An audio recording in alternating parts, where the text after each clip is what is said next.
Saudi अरब और USA के दरमियान होने वाला सिविल न्यूक्लियर एग्रीमेंट सिर्फ एग्रीमेंट नहीं बल्कि ईरान को काउंटर करना है, चाइना का मिडिल ईस्ट में बढ़ता हुआ इन्फ्लुएंस को रोकना है और मिडिल ईस्ट की जियोपॉलिटिक्स को चेंज करना ही इसका एक पर्पस है। कई सालों से इस पर बात की जा रही थी कि सऊदी अरेबिया की एनर्जी को डाइवर्सिफाई किया जाए और यूएसए अपनी न्यूक्लियर टेक्नोलॉजी सऊदी अरेबिया को दे, जो कि अब प्रेसिडेंट डोनाल्ड ट्रंप ने जुलाई 2026 में इस बात पर एग्री किया है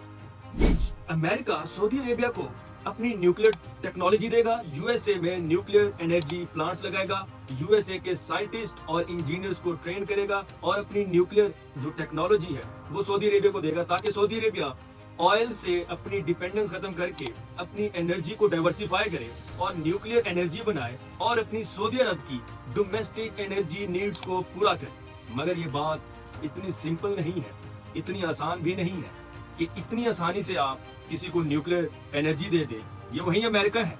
जो न्यूक्लियर की नॉन प्रोलिफरेशन पर बात करता है और इसी बात पर ही तो ईरान के साथ वॉर हुई है कि ईरान तो कहता है कि मैं अपनी न्यूक्लियर एनर्जी इसलिए बना रहा हूं ताकि मैं एनर्जी प्रोड्यूस करके अपनी डोमेस्टिक नीड्स पूरी करूंगा, लेकिन यूएसए कहता है ईरान इसलिए न्यूक्लियर बना रहा है, यूरेनियम एनरिचमेंट कर रहा है ताकि वो न्यूक्लियर बॉम्ब बना सके। तो अपना ही डबल स्टैंडर्ड शो कर दिया, ईरान के साथ उसी बात के ऊपर जंग कर दी और सऊदी अरब को उसी बात के ऊपर टेक्नोलॉजी और न्यूक्लियर देने पर एग्री हो गए। तो यहाँ पर न्यूक्लियर प्रोलिफरेशन फिर कहाँ जाती है?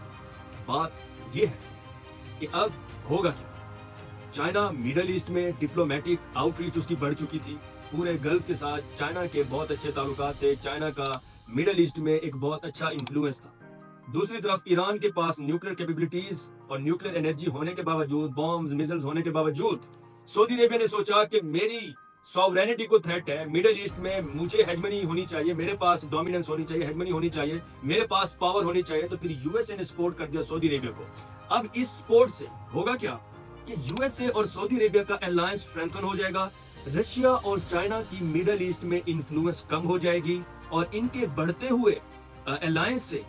अब मिडिल ईस्ट में फिर से इन्फ्लुएंस होगा यूएसए का, फिर से इन्फ्लुएंस होगा सऊदी अरेबिया का और ईरान को डेटर किया जाएगा, ईरान को कंट्रोल किया जाएगा। लेकिन इसका नेगेटिव इंपैक्ट क्या होगा? जब आप किसी को न्यूक्लियर टेक्नोलॉजी देते हैं तो फिर सऊदी अरेबिया के पास जब न्यूक्लियर टेक्नोलॉजी आती है तो ईरान अपनी मिलिट्री कैपेबिलिटीज को फिर एनहांस करेगा। दूसरी तरफ टर्की भी अपनी मिलिट्री को मजीद बढ़ाएगा, अपनी न्यूक्लियर एनर्जी को मजीद बढ़ाएगा। तो इससे न्यूक्लियर प्रोलिफरेशन होगी, जो कि बहुत बड़ा मसला है। यहाँ पर इंटरनेशनल एटॉमिक एनर्जी एसोसिएशन को देखना चाहिए